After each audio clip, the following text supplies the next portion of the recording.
Hello साथियों, नमस्कार। आप सभी का आपके अपने इस यूट्यूब चैनल पर स्वागत है। आज की इस वीडियो में नंबर सिस्टम का एक अगला टाइप हम लोग डिस्कस करेंगे और ये टाइप जो होगा वो शेषफल से संबंधित जो क्वेश्चन होते हैं उसी से रिलेटेड ये टाइप होगा। ठीक है, तो आइए देखते हैं, क्वेश्चन पढ़ते हैं। क्वेश्चन क्या है कि विभाजन के एक प्रश्न में विभाजक भागफल का 12 गुना तथा शेषफल का 5 गुना है। तदनुसार यदि उसमें शेषफल 36 हो तो भाज्य कितना होगा। देखिए, इस टाइप के क्वेश्चन को समझने के लिए सबसे पहले तो आपको भाजक जानना होगा। भाजक क्या होता है, भाज्य क्या होता है, भागफल क्या होता है और शेषफल क्या होता है। देखिए, जैसे भाग का क्वेश्चन कोई सा आप इसी तरीके से सॉल्व करते हैं। मान लो 9 में अगर आप 2 से भाग कर रहे हैं तो 2 चौके 8, 4 बार जा रहा है, एक शेषफल आ रहा है, तो ये भाजक या विभाजक कहलाता है। भाजक कहो या विभाजक कहो, ये भागफल होता है और ये क्या होता है, शेषफल, और ये होता है भाज्य। आप देखिए, अगर आप इन दोनों को गुणा करके ये जोड़ दीजिए तो ये आपको मिल जाता है, मतलब भाजक गुणा भागफल प्लस शेषफल बराबर भाज्य के। 2 चौके 8, 1 9, तो भाजक यहाँ से फॉर्मूला निकल आता है, भाजक गुणा भागफल प्लस शेषफल बराबर भाज्य के। बराबर किसके, भाज्य के। ठीक है, अब देखिए क्वेश्चन में क्या कह रहा है कि जो भाजक है, विभाजक भागफल का 12 गुना है, तो आप यहाँ पर लिखिए भाजक भागफल का कितना है, 12 गुना है। अगर भागफल आपको मिल जाए और उसको आप 12 से गुणा कर दें तो आपको भाजक मिल जाएगा। और शेषफल का कितना है, 5 गुना है। शेषफल मिल जाए, उसको आप 5 से गुणा कर दें तब भी आपको भाजक मिल जाएगा। शेषफल आपको पता है कि 36 है, दिया हुआ है शेषफल 36 है, तो भाज्य कितना होगा। देखिए 36 को अगर आप 5 से गुणा कर दें, क्योंकि भाजक जो है वो शेषफल का 5 गुना है, तो 36 पंजे 180। अब देखिए भाजक भागफल का भी 12 गुना है। अगर भाजक भागफल का 12 गुना है तो भागफल भाजक का कितना हो जाएगा, 1/12। बात समझ रहे हैं। अगर ये जो है ये इसका 12 गुना है, 12 गुना, तो ये जो है इसका क्या हो जाएगा, 1/12। तो 180 का 1/12 करेंगे तो कितना आ जाएगा, 15 आ जाएगा। 12 कम 12, 12 पंजे 60। अब देखिए आपके पास भाजक भागफल शेषफल सब है, तो क्या करेंगे, भाजक गुणा भागफल प्लस शेषफल बराबर किसके, भाज्य के। तो 15 गुणा 180 2700 और 36 यानी 2736 आपका क्या हो जाएगा, भाज्य हो जाएगा। ये सी ऑप्शन। ठीक है, नेक्स्ट क्वेश्चन पे चलते हैं। n एक पूर्ण संख्या है, उसे जब 4 से विभाजित किया जाता है तो शेष 3 आता है। देखिए n कोई संख्या है, अगर आप उसको 4 से विभाजित कर रहे हैं तो 3 क्या आ रहा है, शेष आ रहा है। लेकिन जब संख्या 2n हो जाती है, लिखा है तदनुसार 2n को 4 से विभाजित करने पर, देखिए अगर संख्या को 2 गुना कर दिया तो शेष भी 2 गुना हो जाएगा। 4 से ही विभाजित कर रहे हो तो शेष कितना आ रहा है, 6। लेकिन आपको पता है कि अगर 4 से आप किसी भी संख्या को विभाजित करेंगे तो शेष कभी 4 से बड़ा नहीं हो सकता, मतलब शेष तो कभी 4 भी नहीं आएगा। शेष क्या हो सकता है, या तो 1 या तो 2 या तो 3। भाई अगर 4 शेष आता तो एक बार और चला जाता, कट जाता वो पूरा। मतलब किसी भी संख्या से अगर आप विभाजित कर रहे हैं तो शेष कभी उतना नहीं आता। जैसे 4 से आप भाग कर रहे हैं तो कभी शेष 4 नहीं आएगा, लेकिन यहाँ पर 6 आ रहा है तो एक बार भाग इसका मतलब और चला जाएगा। तो 4 से अगर 6 में एक बार और भाग लगा देंगे तो कितना हो जाएगा, 2। 4 1 कम 4, 6 में से 4 गया कितना, 2, अर्थात रिमाइंडर जो आएगा वो कितना होगा, 2। इस बात को ऐसे भी समझ सकते हैं, जैसे आप मान लो 4 से 9 में भाग लगाएं तो शेष कितना आ रहा है, 1 आ रहा है। 4 दूनी 8, शेष 1 ही तो आ रहा है। और जब इस संख्या को आप डबल कर दें, 9 दूनी 18, अब अगर आप 4 से भाग लगाओगे तो शेष कितना आएगा, 2। मतलब जब संख्या को आपने डबल किया तो शेष भी आपका डबल हो रहा है ना। तो वही हमने किया था, पहले n थी तो शेष कितना आ रहा था, 3। अब संख्या 2n हो गई तो शेष कितना हो जाएगा, 6। लेकिन पता है कि 6 शेष आएगा नहीं, तो एक बार और भाग कर दिया था, 2। ठीक है, बात आपको समझ में आ रही है। नेक्स्ट क्वेश्चन पे चलते हैं। देखिए अगला क्वेश्चन जो है बहुत बेसिक सा क्वेश्चन है, बहुत बढ़िया क्वेश्चन है। इस पर मोस्टली क्वेश्चन आ ही जाता है। किसी संख्या को 91 से भाग देने पर शेषफल 17 मिलता है। देखिए कोई संख्या होगी, संख्या पता नहीं है, लेकिन आप उसको 91 से भाग करते हो तो शेष कितना आता है, 17 आता है। आप अगर उसी संख्या को 13 से भाग करोगे तो शेष कितना आएगा, है ना। 91 से भाग कर रहे हो तो शेष कितना आ रहा है, 17। और जब 13 से भाग कर रहे हो तो शेष कितना आ रहा है। देखिए ये जो शेष आता है ना, आप इसी में भाग लगा दीजिए 13 से, तो 13 से आप 17 में भाग लगाएंगे कितना आएगा, 4। अर्थात यही आपका क्या हो जाएगा, आंसर हो जाएगा। ठीक है, इस टाइप के क्वेश्चन को आप इसी तरीके से डील करेंगे, बहुत ही आसानी से आप ओरली इसको कर सकते हैं बिना पेन कागज के। ठीक, नेक्स्ट क्वेश्चन पे चलते हैं। नेक्स्ट क्वेश्चन देखिए, किसी संख्या को जब क्रमिक रूप से 4 और 5 से भाग दिया जाता है तो शेष क्रमशः 1 और 4 आते हैं। देखिए कोई संख्या है, अगर आप 4 से भाग देते हो और 5 से भाग देते हो तो शेष फल क्रमशः कितना आता है, 1 आता है और 4 आते हैं। तो सबसे पहले तो आप उस संख्या को निकालें कि संख्या कौन सी है। देखिए संख्या निकालने का तरीका ये है कि आप इन दोनों को जोड़ दीजिए, जो एडिशन आए, जो योग आए उसको आप गुणा करिए और फिर से आप इसको जोड़ दीजिए। तो 5 4 9, 9 चौके 36, 1 37।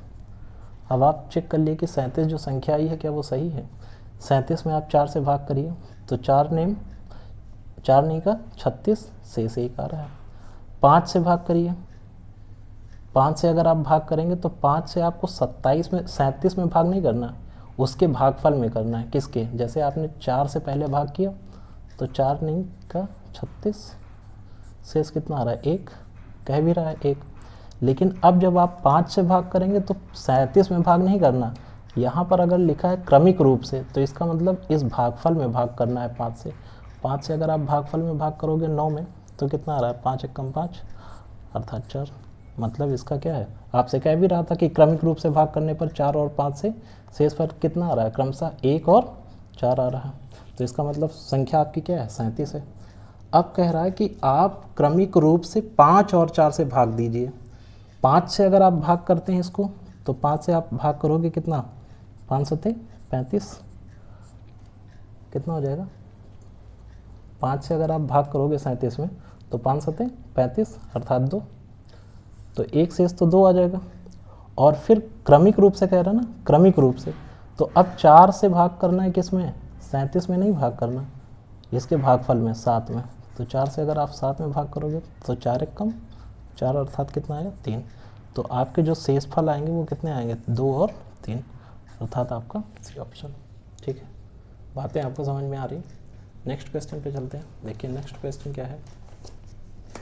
नेक्स्ट क्वेश्चन भी इसी टाइप का है। वीडियो को पॉज करिए और इस क्वेश्चन को आप सॉल्व करके कमेंट करिए। देखिए आपको बातें समझ में आ रही हैं या नहीं आ रही। किसी संख्या को 3 से भाग देने पर शेषफल 1 आता है, यानी 3 से अगर आप भाग करते हो तो शेषफल कितना आता है, 1।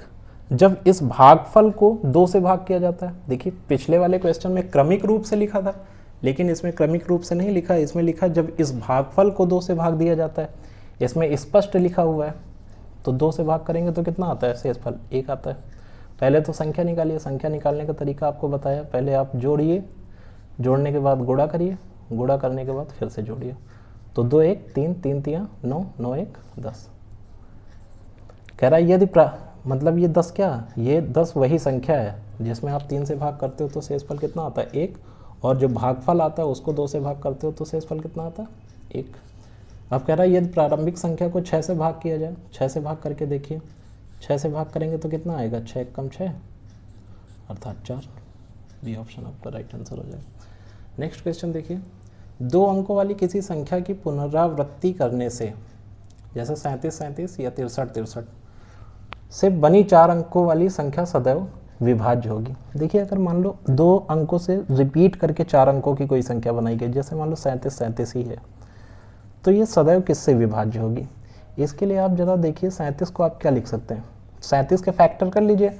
जैसे हम आपसे कहें कि 12 किससे किससे कटेगा, तो 12 अपने फैक्टर से कटेगा भाई, 3 से कट जाएगा, 4 से कट जाएगा, 6 से कट जाएगा, है ना, जो भी इसके फैक्टर होंगे उससे कट जाएगा। तो आप 37 के फैक्टर करिए। 37 को अगर यहाँ पर आप देखिए 37 को कुछ इस प्रकार लिख लिया जाए तो लिख सकते हैं बिल्कुल 3700 प्लस 37 37 37 ये तो है। अब यहाँ से 37 को अगर हमने कॉमन ले लिया तो क्या हो जाएगा, 100 प्लस 1 अर्थात कितना, 37 गुणा 101। तो एक तो 37 से ही कट जाएगी, लेकिन 37 ऑप्शन में नहीं है, तो इस प्रकार की संख्या सदैव किससे कटती है, 101 से। बात समझ रहे हैं। अगर 2 अंकों की कोई भी संख्या रिपीट करके 4 अंकों की संख्या बनाई गई है तो वो संख्या सदैव किससे कटेगी, 101 यानी 101 से। अब इसी तरीके से क्वेश्चन कभी कभी ये भी पूछता है कि 2 अंकों की संख्या को तिहरा कर, मतलब 3 टाइम्स करके मान लो 14 है तो 14 14 14, 2 अंकों की संख्या को तिहरा कर बनी 6 अंकों की संख्या सदैव किससे विभाज्य होगी? ये किससे विभाज्य होगी? तो आप इसको क्या लिख सकते हैं, 14 4 जीरो प्लस फिर से 14 डबल जीरो फिर से 14, यानी इसको आप एक्सपेंडेड फॉर्म में ऐसे ही तो लिख सकते हैं। अब यहाँ से आप देखिए अगर 14 को कॉमन ले लें तो ये क्या हो जाएगा 10,000, यहाँ पर क्या हो जाएगा 100, यहाँ पर क्या हो जाएगा 1। अगर आप इसको देखें फिर से आगे तो ये क्या हो जाएगा 14, यहाँ पर 100 अगर आप जोड़ेंगे 100 और 1, भाई यहाँ आप 100 लिख लीजिए और यहाँ 1, तो ये क्या हो जाएगा 1 डबल जीरो, नहीं यहाँ 1 फिर सिंगल जीरो फिर 1, समझ रहे हैं, ये 1 हो जाएगा, ये 0 फिर 1 और फिर 0 फिर 1। इस लाइन को काट के नीचे लिख लेते हैं, कितना हो जाएगा 14, ये जुड़ के कितना हो जाएगा 1 0 1 0 1। तो इस प्रकार की संख्या सदैव किससे कटेगी? इस प्रकार की संख्या सदैव 1 0 1 0 1 से। ठीक है, नेक्स्ट पे चलते हैं। इसी प्रकार का कभी कभी क्वेश्चन ऐसा आता है कि मान लो 3 अंकों की कोई संख्या है और उसको दोहराकर 6 अंकों की कोई संख्या बनाई जाए। मान लो एक संख्या दी गई है 1 2 3 और इसको दोहराकर 6 अंकों की कोई संख्या बनाई गई, तो ये संख्या सदैव किससे कटेगी? इस तरह का क्वेश्चन पूछा जाता है, तो आप इसको भी उसी तरीके से सॉल्व कर सकते हैं। 1 2 3 0 0 0 0 प्लस 1 2 3, यहाँ से 1 2 3 कॉमन ले लेंगे तो कितना हो जाएगा 1 0 0 प्लस 1, अर्थात किससे कटेगा 1 2 3 इंटू 1 0 0 1। तो इस प्रकार की संख्या सदैव किससे कटती हैं? 1001 से। अब देखिए इसी पर अगर ऐसा क्वेश्चन आ जाए कि 3 अंकों की किसी संख्या को तिहरा कर बनी 9 अंकों की संख्या सदैव किससे कटेगी? मान लो कोई संख्या है 567, इसको तिहरा करेंगे 3 टाइम्स लिखेंगे तो ये 9 अंकों की बन गई। अब ये सदैव किससे कटेगी? तो इसके लिए आप फिर से उसी को एक्सपेंडेड फॉर्म में 567 6 जीरो फिर 567 3 जीरो फिर 567 अगर यहाँ से कॉमन ले लें तो कितना हो जाएगा, 1 के साथ 6 जीरो फिर 1 के साथ 3 जीरो, यहाँ पर 1। अब यहाँ पर अगर आप जोड़ेंगे तो कितना 1 3 जीरो और 1, अर्थात ये कितना हो जाएगा, ये होगा 567 1 0 0 1 0 0 1। तो इस प्रकार की संख्या किससे कटती हैं? 1 0 0 1 0 0 1 से। ठीक है, तो आपने क्या देखा कि अगर मान लो 2 अंकों की कोई संख्या है, डबल करके 4 अंकों की कोई संख्या बनाई जाए तो वो हमेशा 101 से कटेगी। 2 अंकों की किसी संख्या को 6 अंकों की संख्या बनाई जाए ट्रिपल करके तिहरा कर, तो वो हमेशा किससे कटेगी? 1 0 1 0 1 से। अगर 3 अंकों की कोई संख्या है वो दोहराकर 4 अंकों की कोई संख्या बनाई जाए, 3 अंकों की कोई संख्या दोहराकर 6 अंकों की कोई संख्या बनाई जाए तो हमेशा किससे कटेगी? 1 0 0 1 से। और अगर 567 या 3 अंकों की कोई संख्या है और उसको तिहराकर 9 अंकों की कोई संख्या बनाई जाए तो वो हमेशा किससे कटेगी? 1 0 0 1 0 0 1 से। ठीक है, या फिर इसी को दूसरी भाषा में ऐसे कह सकते हैं, मान लो 2 अंकों की कोई संख्या है, इसको ज़रा समझने की कोशिश करिए। 2 अंकों की कोई संख्या है, उसको अगर आप 101 से गुणा कर दोगे तो ये क्या बन जाएगी? ये रिपीट करके 4 अंकों की संख्या बन जाएगी, खुद रिपीट होकर 4 अंकों की संख्या बनाएगी। ठीक, अगर मान लो ए बी कोई संख्या है, इसको आप 1 0 1 1 0 किससे गुणा करेंगे? 1 0 1 0 1 से। समझ रहे हैं, 2 अंकों की कोई संख्या है, इसको आप 1 0 1 0 1 से गुणा करेंगे तो ये तिहरा कर 6 अंकों की संख्या बन जाएगी, A B A B A B. अगर मान लो 3 अंकों की कोई संख्या है ए बी सी, इसको आप 1 0 0 1 से गुणा करेंगे तो ये क्या बनेगी? ये दोहरा कर 6 अंकों की संख्या बन जाएगी, A B C A B सी। या 3 अंकों की कोई संख्या ए बी सी, इसको आप 1 0 0 1 0 0 1 से गुणा करेंगे तो ये क्या बनेगी? तिहरा कर 9 अंकों की संख्या, A B C A B C A B C. ठीक है, इस कॉन्सेप्ट पे काफ़ी क्वेश्चन पूछे जाते हैं, तो आप इसको याद रखिए। तो चलिए मिलते हैं नेक्स्ट वीडियो में। आज के लिए इतना ही। साथियों, अगर वीडियोस आपको समझ में आ रही हो, पसंद आ रही हो, तो आप लाइक और शेयर करें अपने दोस्तों के साथ और चैनल को सब्सक्राइब भी करें। चलिए, जय हिंद।